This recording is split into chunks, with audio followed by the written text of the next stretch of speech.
يا بني لا تشرك بالله হযরতে লুকমান আলাইহিস সালাতু ওয়াস সালাম প্রিয় সন্তানকে ডাক দিয়ে বলতেছে, হে আমার ছেলে, হে আমার পুত্র, ইয়া বুনাইয়া লা তুশরিক বিল্লাহ, হে আমার পুত্র, একমাত্র আল্লাহ তাআলার ইবাদত করো, আর ইবাদতে আল্লাহ পাকের কোনো শরীক করা যাবে না। লা তুশরিক বিল্লাহ, আল্লাহর ইবাদতে শরীক করো না। ইন্নাশ শিরকা লাযুলমুন আযীম, কারণ হলো শিরিক হলো এমন অপরাধ, এমন গুনাহ, শিরিক হলো এমন নির্লজ্জ, এমন পাপ যেই গুনাহ আল্লাহ তাআলা ক্ষমা করেন না। এত বড় গুনাহ দুনিয়ার ভিতরে আর হতে পারে? ভাইরা আমার, বন্ধুরা আমার, বাবারা, দেখা যায় শিরিকের জন্য যদি মা এবং বাবা সন্তানকে চাপাচাপি করে, যাই বলে চলো গোলাপসার মাজারে যাব ফিন্নি দিতে, মান্নত করতে, আসে না নাই? বলে চলো শাহজালালের দরগায় যাই, মান্নতের টাকা নিয়ে, গরু ছাগল নিয়ে খানজাহান আলী রহমতুল্লাহ আলাইহির দরবারে যাই।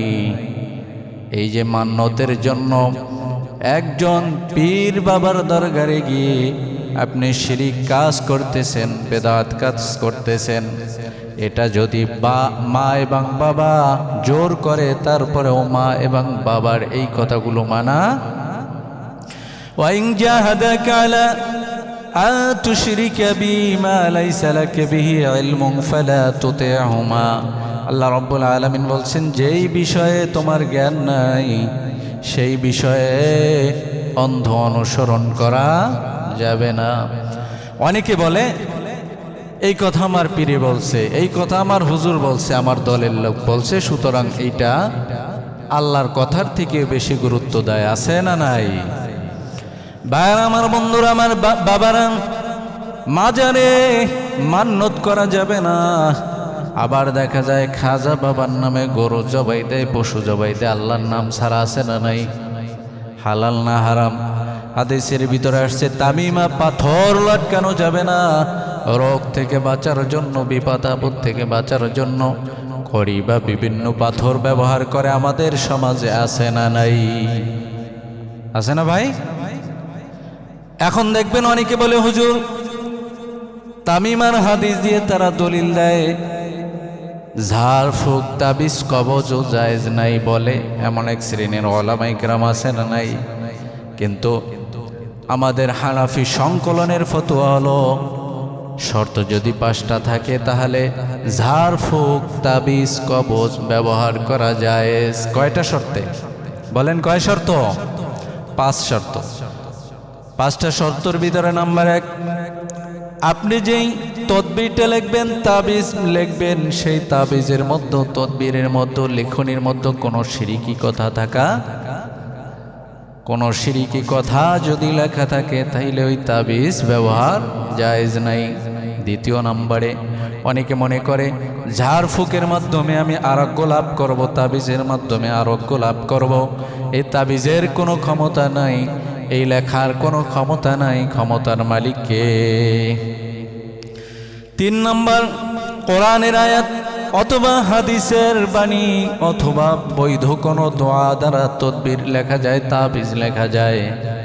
আর 4 নম্বরে হলো যে কালামের, যে লেখার অর্থ জানা যায় না, এমন লেখা দ্বারা তাবিজ লেখা জায়েজ নাই। সুবহানাল্লাহ কইতেন না? 5 নম্বরে, তদবির লিখলে সেটা লিখতে হবে আরবিতে। কোন ভাষায় বলেন? কোন ভাষায়? নাইলে শিরিক হওয়ার সম্ভাবনা আছে। লুকমান আলাইহিস সালাতু ওয়াস সালাম তার প্রিয় সন্তানকে বললেন শিরিক করবে না, এই জন্য শিরিক হলো বড় গুনাহ। এই শিরিক থেকে যদি আমরা না বাঁচতে পারি, আমাদের ঈমান কিন্তু ভঙ্গ হয়ে যাবে। ঈমান কি হবে ভাইরা আমার? 2 নম্বরে ওনার সন্তানকে যে উপদেশ দিলেন, ইয়া বুনাইয়া ইন্নাহা ইন তাকুম বিসকালা হাববাতিন খারদালিন فتكن في صخرة أو في السماوات أو في الأرض يأتي بها الله إن الله لطيف خبير কোন গুনাহ যদি সেই গুনাহ হয় সরিষার দানা পরিমাণ, ছোট্ট থেকে ছোট্ট যদি গুনাহ হয়, সেই গুনাহ যদি আপনি লুকাই রাখেন পাহাড়ের শিলা গর্তে, অথবা 7 তবক আসমানের উপরে, অথবা জমিনের নিচে গারদ করেও রাখা হয়, সেই গুনাহ আল্লাহ তাআলা কি করবেন? ইয়াতি বিহাল্লাহ, কিয়ামতের ময়দানে উপস্থিত করবেন, হাজির করে দেবেন। সুবহানাল্লাহ বলবেন না? সেই ক্ষমতা আল্লাহ তাআলার আছে না নাই? ইন্নাল্লাহা লাতীফুন খাবীর, আল্লাহ তাআলা সব কিছু দেখেন, সকল কিছুর খবর, সব কিছুর খবর আছে না নাই? আপনার আমার অন্তরে কি আছে কে জানে? মসজিদে 1 লাখ টাকা দান করছেন আল্লাহকে রাজি আর খুশি করার জন্য, না বাহবা মারহাবার দোকান দেওয়ার জন্য, কে জানে? আল্লাহ জানে। এই জন্য যে কোনো আমল করব কার জন্য ভাই? একমাত্র আল্লাহ তাআলার জন্য। কারণ নিয়াত যদি খুলুসিয়াত পয়দা না হয়, নিয়াত যদি খালেস না হয়, গাজালি রহমতুল্লাহ আলাইহি বলেন, আল আলিমুনা কুল্লুহুম হালকা ইল্লাল আমিলুন, আল আমিলুনা কুল্লুহুম হালকা ইল্লাল মুখলিসুন। তামাম দুনিয়ার সাধারণ মানুষ ধ্বংসপ্রাপ্ত হবে যদি আলেম না হয়, জ্ঞানী না হয়, শরীয়তের আহকাম সম্পর্কে তার কি নাই? ধারণা না থাকে। আর আলেমও ধ্বংস হবে আমলকারী ছাড়া। আমলকারী ছাড়া আলেমের কোনো মূল্য আছে বলেন? আর আমলকারী আলেমও ধ্বংস হয়ে যাবে যদি ইখলাস, তাইলে আখলিস দীনাকা ইয়াকফিকাল আমালুল কলিল, অল্প আমলি নাজাতের জন্য সেটা যথেষ্ট হবে যদি সে আমলটা কোয়ালিটি পূর্ণ হয় এবং কোয়ান্টিটি ঠিক থাকে। আলহামদুলিল্লাহ বলে। যদি গুনাহ হয়ে যায়, কি হয়ে যায় ভাইর আমার? গুনাহ হয়ে যায় অনিচ্ছাকৃতভাবে। অনেক সময় গুনাহ হয় কি না? ইচ্ছাকৃত গুনাহ করা যাবে বলেন? অনেকে তো ইচ্ছা করতে গুনার মজবায় যায়, ইচ্ছাকৃত গানের কনসার্টে যায়, ইচ্ছাকৃত জেনা ব্যভিচার সুদ ঘুষ হারাম মালের দিকে ধাবিত হয়, আছে না? ভাইয়ার আমার, বন্ধুরা আমার, বাবা, একবার বনি ইসরায়েলের মধ্যে কিছু লোক, একজন আবেদ ছিলেন যার নাম হলো বালাম বিন বাউরা। বালাম বিন বাউরার কাছে যাইয়া বলতেছে, ও আল্লাহর প্রিয় বান্দা ওয়ালি, তুমি কি করো? মূসা আলাইহিস সালাতু ওয়াস সালামের বিরুদ্ধে আল্লাহর কাছে দোয়া করো, জোরে কান নাউজুবিল্লাহ। বালাম বিন বাউর আল্লাহ তাআলার একজন খাঁটি প্রিয় বান্দা, একজন আবেদ ছিলেন। কিন্তু আবেদ থাকার পরেও যদিও তার দোয়া কবুল হয়ে যায়, দোয়া কবুল হয়ে গেলেও এই লোক কি করতে পারে না? একজন নবীর বিরুদ্ধে অবস্থান নিতে পারে না। কিন্তু দেখা যায় ক্ষমতার লোভে, টাকার লোভে, দুনিয়ার মোহে পড়িয়া বহু মানুষ ঈমানকে বিক্রি করে দেয়। বহু মানুষ এমন আছে যারা তাদের ঈমানকে টাকার বিনিময়ে বিক্রি করে দেয়, আছে না নাই? এই জন্য কি করতে হবে? আল্লাহ রাব্বুল আলামিন বলেন, ফাস্তাগফিরু লিযুনুবিহিম ওয়া মান ইয়াগফিরুয যুনুবা ইল্লাল্লাহ। আল্লাহ রাব্বুল আলামিনের দরবারে তওবা করো আর মাপ চাও। তওবা মানে ফিরে আসা, লজ্জিত হওয়া, মাপ চাওয়া, ক্রন্দন করা। জীবন চলিয়া যাবে, ওই গুনার কাজের কাছেও যাওয়া যাবে না। আর ডাক দিয়া বলবে, ফাস্তাগফিরু লিযুনুবিহিম ওয়া মান ইয়াগফিরুয যুনুবা ইল্লাল্লাহ। আল্লাহ ছাড়া আর কেউ নাই, কেউ নাই আমার জীবনের গুনাহ খাতা মাফ করার জন্য। ঠিক না বেঠি? দৈনিক কমপক্ষে 100 বার তওবা করব, রাজি আছি তো ইনশাআল্লাহ। লোকমান হাকিম তার সন্তানকে 3য় উপদেশ দিলেন, ইয়া বুনাইয়া আকিমিস সালাহ, ও আমার ছেলে, আকিমিস সালাহ, নামাজের দিকে সজাগ দৃষ্টি রাখো। নামাজের ওয়াক্ত চলিয়া যায়, তাও দোকান খোলা, কাস্টমার আছে, কাস্টমার আগে না নামাজ আগে? কথা কয় না, নামাজ আগে না কাস্টমার আগে? কিন্তু দেখা যায় দোকানপাট বন্ধ করে আমরা নামাজে যদি না আসি, বোঝা গেল আমার কাছে নামাজের প্রতি সজাগ দৃষ্টি নেই। সজাগ দৃষ্টি মানে অনেক মুসল্লি এমন আছে আপনাদের মসজিদের মুসল্লি শুধু ফরজ পরে বের হয়ে যায়, আছে না নাই? জুমার দিন দেখবেন সালাম ফিরানোর পর বহু আল্লাহর পাগল মসজিদে নাই, আছে না নাই? তাহলে আপনি কেমন মুসলমান? নামাজ কি খালি ফরজ পড়বেন? ওয়াজিব, সুন্নাত, মুস্তাহাব, নফল পড়া লাগবে কি লাগবে না? কথা বলেন, লাগবে কি লাগবে না? তাহলে কেন শুধু ফরজ পরে ভেগে যান কেন? ওয়াজিব, সুন্নাত, মুস্তাহাব, নফল এগুলার আদায় করতে হবে। দেখা যায় আরকান আহকাম নামাজে হুজুরি কল খুশু খুজু পয়দার জন্য চেষ্টা করা, সতর্ক দৃষ্টি রাখা। চতুর্থ নম্বর উপদেশ, ওয়া'মুরু বিল মা'রুফি ওয়ানহা আনিল মুনকার, আল্লাহর কথা প্রচার করা। আল্লাহর কথা যেটা আপনি জানেন, বাল্লিগু আন্নি ওয়ালাউ আয়া। আল্লাহর হাবিব বলেন, আমার তরফ থেকে একটি বাণী যদি জানো সেটা অপরের কাছে পৌঁছে দাও। নিজে তো মাশাআল্লাহ নামাজ পড়েন, ছেলেটা নামাজ পড়ে না, মেয়েটা নামাজ পড়ে না, বিবি পর্দায় চলে না, আছে না নাই? এখন ছেলেকে দাওয়াত দেন না, ফজরে কনকনে শীতের মধ্যে যদি ছেলে উঠে তার স্বাস্থ্য খারাপ হবে, কয় কিনা ভাই?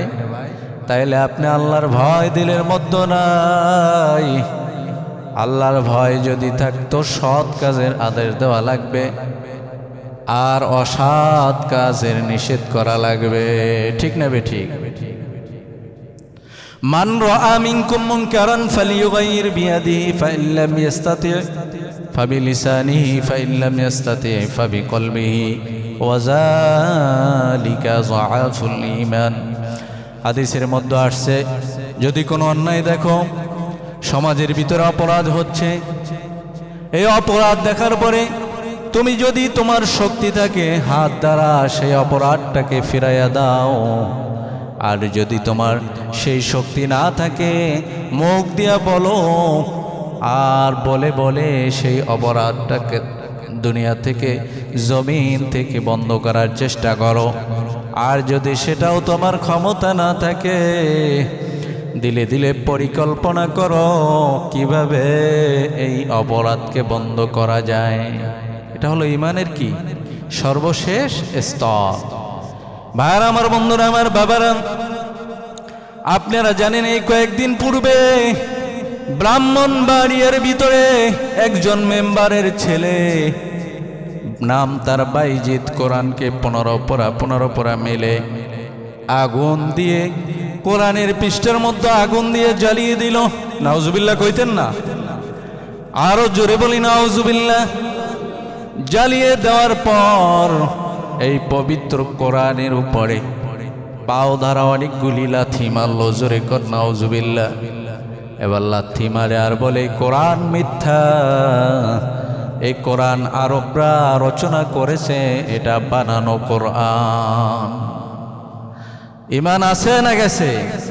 কত বড় কাফের! আমার তো বুঝে আসে না, ব্রাহ্মণবাড়িয়ায় কি এমন কোন ইমানদার মুসলমান নাই যে ওই কাফেরকে হত্যা করে ফেলবে? এমন কোন বাপের বেটা কি ব্রাহ্মণবাড়িয়ায় ছিল না? কারণ যেই কোরআন আল্লাহ পাক রব্বুল আলামিনের নাজিলকৃত কোরআন, এই কোরআনের মধ্যে কোনো ভুল নাই। এই কোরআনের ভিতরে কোনো ভুল আসেনি। আল্লাহ রব্বুল আলামিন বলেন, আলিফ লাম মিম যালিকাল কিতাবু লা রাইবা ফি।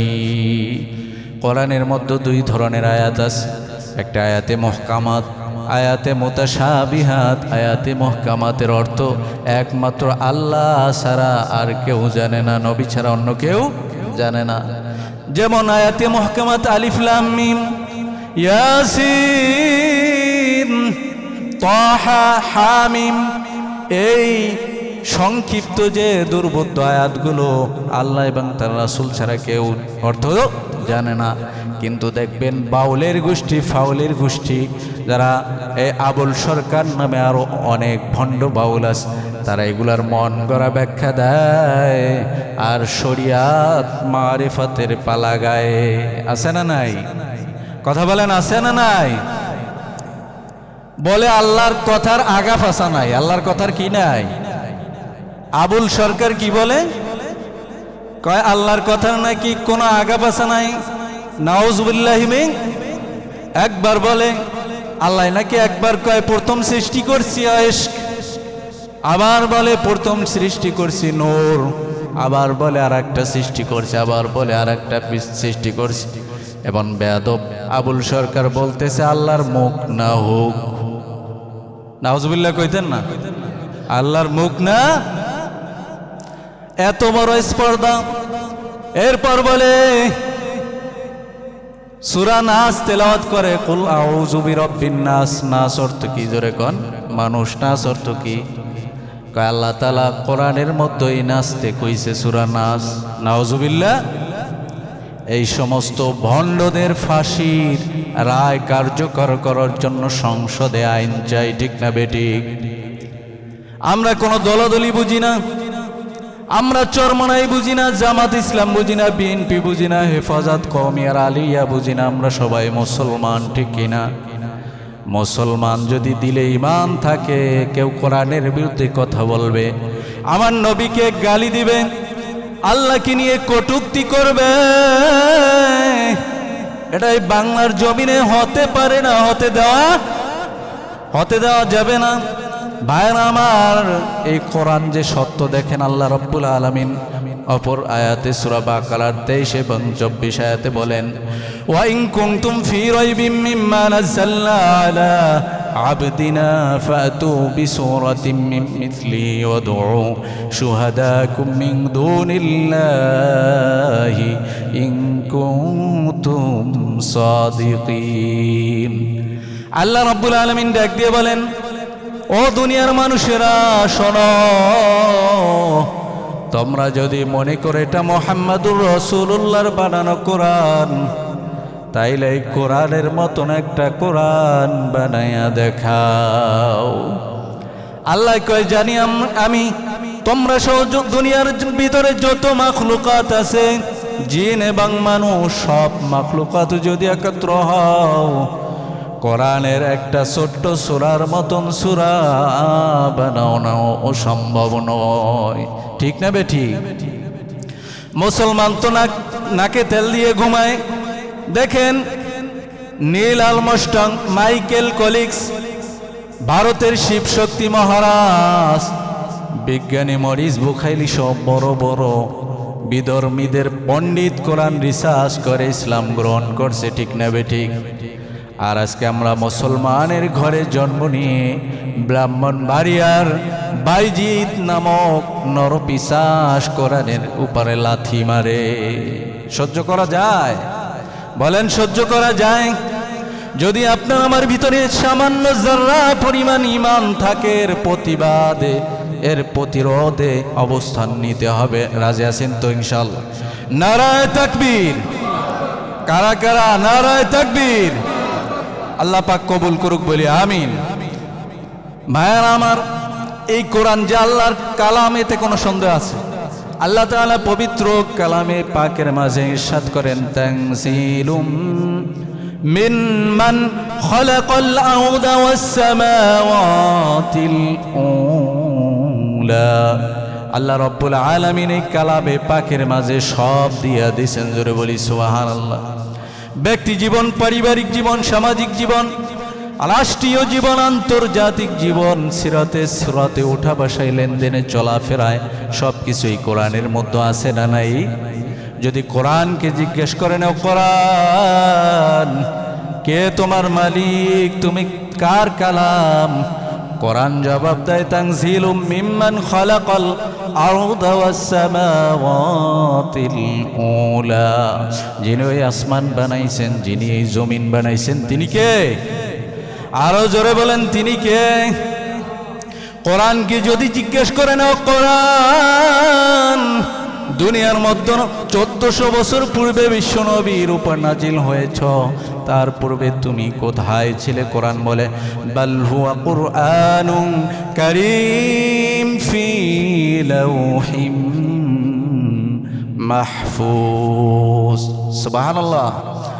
আল্লাহ তাআলা এই কোরআনের মধ্যে ঘোষণা করলেন মর্যাদাবান কোরআন বিশ্ব নবীর উপর নাজিলের পূর্বে লৌহে মাহফুজে সংরক্ষিত ছিল, এখনো আছে না নাই?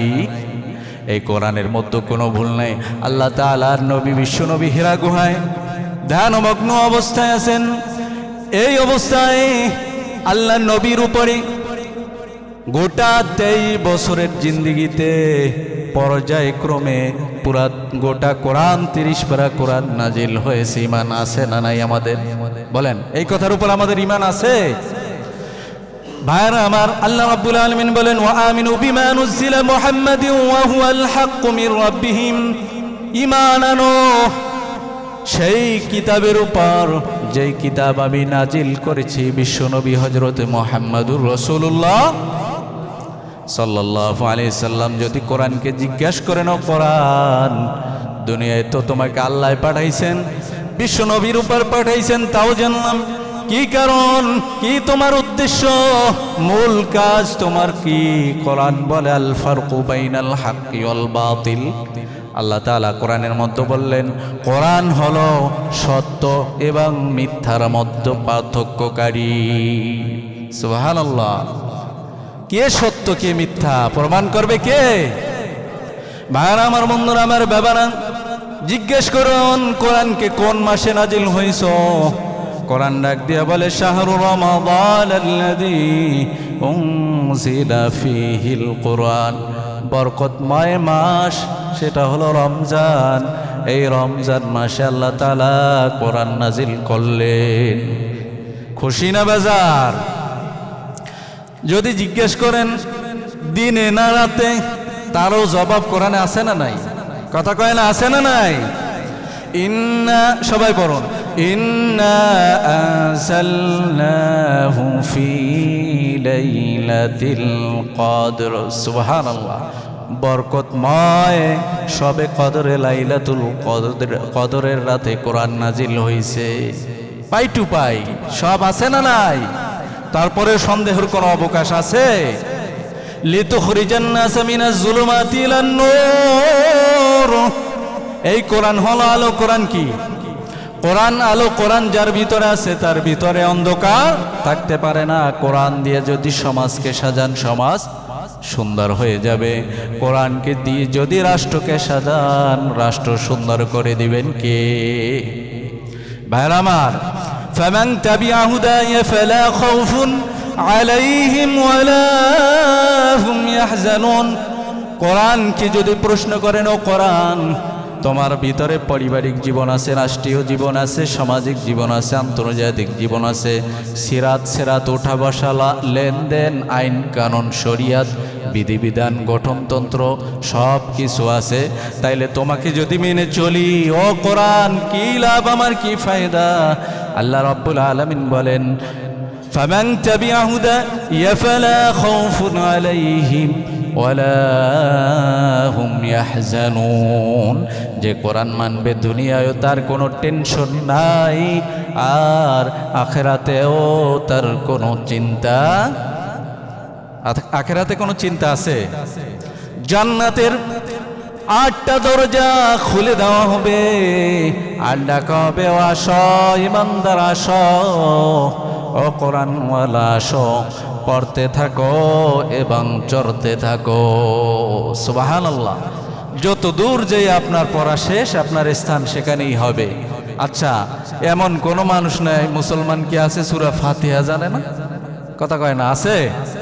তাইলে না হইলেও তো আপনি 7 তলার উপর থাকবেন নাকি? ইনশা, কথা বলেন ইনশা। আমরা 7 তলায় থাকতে চাই না 6666 তালা, বা কোরআনের যে কয়টা আয়াত 263 হোক, যাই হোক, তত তালায় থাকতে চাই। আমরা সর্বোচ্চ তালায় থাকতে চাই। বলেন আমিন। হাদিসের ভিতরে আল্লাহ রাসূল সাল্লাল্লাহু আলাইহি সাল্লাম বলেন লা ইউমিনু আহাদুকুম হাত্তা আকুনা আহাব্বা ইলাইহি মিন ওয়ালিদিহি ওয়া ওয়ালাদিহি ওয়ান নাসি আজমাইন। ততক্ষণ পর্যন্ত মুমিন হতে পারবা না, ততক্ষণ পর্যন্ত পুরাপুরি খাঁটি মুমিন মুসলমান হতে পারবা না, যতক্ষণ পর্যন্ত আল্লাহ এবং আল্লাহ রাসূলকে সব থেকে বেশি ভালো না বাসবা। আল্লাহ এবং আল্লাহ রাসূলের মহব্বত দিলের ভিতরে সব থেকে বেশি থাকার দরকার আছে না নাই? ভাইরা আমার, আজকের আলোচনার 1 নম্বর পয়েন্ট ছিল শিরিক করা। কথা বলেন, শিরিক করা। শিরিক সবথেকে বড় গুনাহ। ইন্না শিরকা লাযুলমুন আযীম, বড় জুলুম। সব গুনাহ মাফ হয়, শিরিকের গুনাহ ক্ষমা হবে না। দ্বিতীয়, গুনাহ থেকে বেঁচে থাকা, গুনাহ করলে তওবা করা, গোপনে ওপেনে, কবিরা সগীরা শিরকি বিদআতি, সব গুনার জন্য তওবা করব কার কাছে? তৃতীয়, নামাজে গুরুত্ব দেওয়া, নামাজের প্রতি সজাগ দৃষ্টি রাখা। কিভাবে? নামাজের ফরজ পড়লেই হবে না, ওয়াজিব সুন্নাত মুআক্কাদা, তারপরে নফল পড়ার দরকার আছে না ভাই? তাইলে নামাজে খুশুখুজু ধীরে সুস্থে আপনি নামাজ আদায় করবেন, হুজুরে কলবে নামাজ আদায় করবেন। রাজি আছেন তো ইনশাআল্লাহ? এরপরে চতুর্থ হলো দাওয়াত। চতুর্থ কি ভাই? দাওয়াত দিব, নামাজের দাওয়াত দিব, কোরআনের দাওয়াত দিব, ইসলামের দাওয়াত দিব, কালিমার দাওয়াত দিব। এরপরে অন্যায় কাজ দেখলে আপনারা হাত দ্বারা বাধা দিবেন, অথবা মুখ দ্বারা বলবেন, অথবা পরিকল্পনা করবেন কিভাবে সমাজ থেকে, রাষ্ট্র থেকে এই গুনার কাজ বন্ধ করা। পঞ্চম হলো ধৈর্য ধারণ। বিপদ আপদে ধৈর্য ধারণ করতে হবে, কারণ ইন্নাল্লাহা মাআস সাবিরিন। ষষ্ঠ, অহংকার করা। অহংকার না করে আপনি বিনয়ী হবেন, কারণ বিনয়ী ব্যক্তির সাথে কে থাকেন? আর আরেকটা বিষয় নিয়ে যে আলোচনা করলাম সেটা হলো কোরআন। কোরআন সত্য না মিথ্যা? সম্মানিত হাজিরিন, মুসাল্লিয়ানে কেরাম, আজকে আমাদের উজিরপুর ইমাম ওলামা ঐক্য পরিষদ, ইমামদের যে সংগঠন, এটার উদ্যোগে এবং তাওহিদি জনতা মুসল্লি ভাইদের উদ্যোগে এই যে কোরআন অবমাননা করছে এবং কোরআনের উপরে লাথি মারছে, আগুন জ্বালাই দিছে, এবং বাউলরা যে কোরআন এবং হাদিসের অপব্যাখ্যা করে এবং কোরআনের বিরুদ্ধে কথা বলে, এর বিপক্ষে টেম্পো স্ট্যান্ড থেকে উপজেলা পর্যন্ত একটা বিক্ষোভ মিছিল হবে। আমরা সেই মিছিলে শরিক হব ইনশাআল্লাহ। সবাই শরিক থাকবো তো ইনশাআল্লাহ?